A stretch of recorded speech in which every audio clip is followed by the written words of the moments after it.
Sabang Mangrove Paddle Boat Tour. So my name po is Rino. So ako po yung magsiserve as a boatman nyo po and also as a guide. So now we need to little bit speak Brackish because they have some foreign along the group. So I will speak in Brackish only because actually po I'm not speak straight in English because I'm not a professional tour guide po.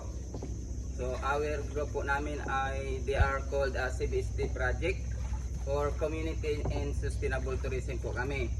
So all of us are undergraduates po, so we are not school in college. So that's why our English are limited only.